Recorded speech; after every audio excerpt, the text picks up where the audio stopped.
sound very knowledged. You know, you ain't used to that kind of intelligence. How's it going, y'all? It's me, Space Cadet. And America has a big problem. I've been watching My 600-Pound Life all day, and I just want to talk about it a little bit. Remember to like it if you like it. Sub if you want to, and let me know down in the comments what's your favorite episode of My 600-Pound Life. I'm currently in the middle of watching a video titled The Biggest Idiot Ever on My 600-Pound Life. The show is entertaining to watch, but for this video, I kind of wanted to talk about the deep underlying fat problem in general, not just the individuals that are overweight, but the problem as a whole, especially in America. For me, I've grown up around obesity my entire life.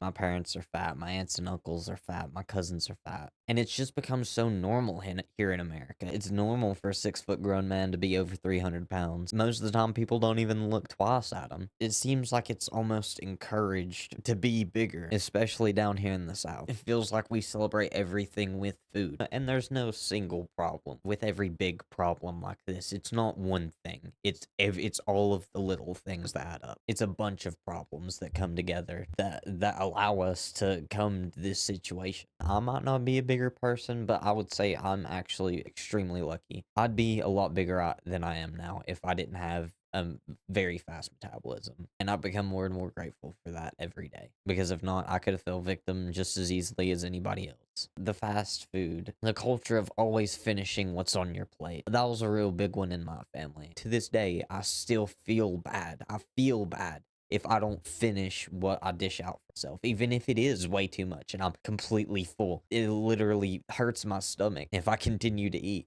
I'm still gonna try to finish what's on my plate just because that's how I was raised. And I feel like a lot of other people were raised that way here in America. And it's just another thing that adds to the obesity problem. You obviously have your fast food. It's so easy to get fast food here in America. I live in the middle of nowhere, and it's still only a 10-minute drive to the nearest fast food place. It's not it's not far. It's more expensive to eat healthier. It seems like everything is encouraging you to eat food that's bad for you and to just shove it all in your face. And that's what leads to things like My 600-Pound Life, where it seems like it's normal for people to just be 600, 700, sometimes even 800 pounds. And if you just stop and think about how much weight that actually is it's insane. It's insane. But as I continue to watch the show, there seems to be a common trend of underlying psychological issues, a lot of the times having to do with trauma as a child. And it reminds me of a really good friend of mine.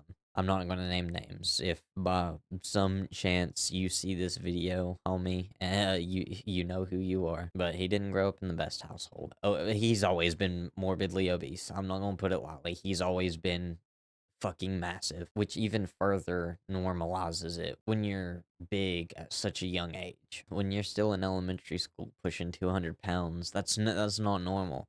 That's not normal. It seems like something happens during childhood to push people towards a coping mechanism. Turning to food is very common. When everything else fails them, they can turn to the food. It does seem better than some alternatives: drugs, women, hurting yourself. So out of these, it seems like food is the best option, which it is until you reach 600 pounds and can't get out of your bed. It seems like a lot of the time it has to get to the life-threatening 600-pound level for people to actually start taking it seriously. It's honestly scary how fast it seems that people's actual health declines. But in the grand scheme of things, other than their massive weight, it seems like these people are doing okay. But it's scary how fast that can change once you're this big. Things can just fail. You're at risk from a major blood clot just for sitting in a position for too long. You're crushing your organs and your heart and your lungs, and causing more stress and strain on those muscles so they could give out in an instant. So you could go from being what seems to be fine one second to literally being smothered in your weight the next, just because your body can't take no more. And I'm not going to try to sit here and act like I understand what it's like to be a big person. I weigh 100 pounds soaking wet. If strong winds come through, I have to grab a hold of something. I've always had a fear of being fat, honestly, almost irrationally. I'd never want to be fat in my life.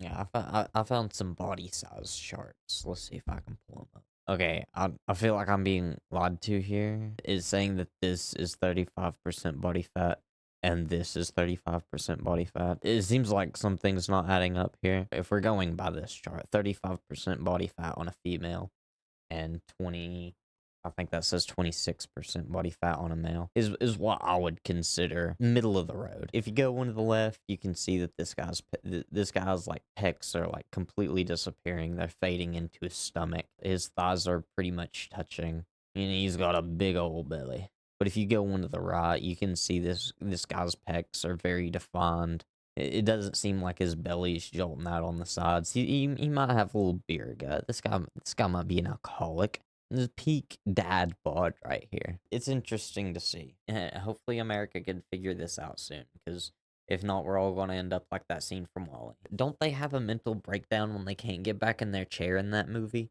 That's genuinely how these people are. It's more than just being big. It's more than just a food addiction. It's their entire life of encouraging bad habits and reinforcing that what you're doing is actually a good thing. It's exponentially harder when everybody around you is doing the same thing and it seems like nobody else cares.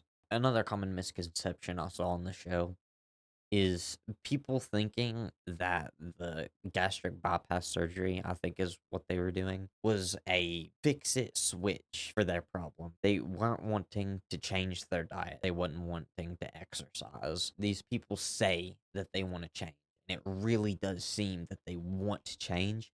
But the second you give them a choice on their own of continue your habits or change and fix yourself, they always continue their habits most of the time. I'm not going to say always, but it seems like the percentage of people that are this big that actually have a mental grasp of, I want to change for me so I can have a better life and actually follow through with that during the process is so minuscule. And I've only seen one person do that. And I've seen a lot of success stories out of my 600-pound life, but every time it's so much up and down and mind games and excuses and procrastination and temper tantrums and literally reverting back to a child in order to try to push everything away and just go back to the way things were. It's sad to see, and I hope it changes. I really hope it changes, but it won't. But it won't. This problem's only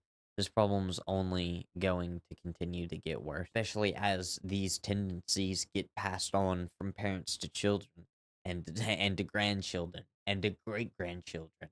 And sometimes you'll have people that are into people that big. I'm gonna put on my theory hat for a second. And I'm going to say that after a while, there's going to be something happen within the human body of lineages of fat people that allow them to become bigger than the normal person. We might eventually see 1,000-pound people stroll in like it's nothing, but that's just a theory of mine. Yes, it's funny. It's funny to point and laugh at when it's not you. It's very funny to point and laugh at when it's not you. I couldn't imagine being in these people's situation. I saw one where this girl broke her wheelchair before getting into an airport, so she had to be strolled through the airport on a luggage carrier. I would die of embarrassment. But sometimes it seems like that's exactly what people need to fix their ways and and actually realize that they need to change. Once you get into that situation, it's so hard to get out, even with the proper help. So many people go onto shows like My 600-Pound Life or go through programs of for fat loss and fail because it's so hard. Something that was brought up in the show is sometimes food addiction can be harder to kick than drug addiction because you can't just quit cold turkey.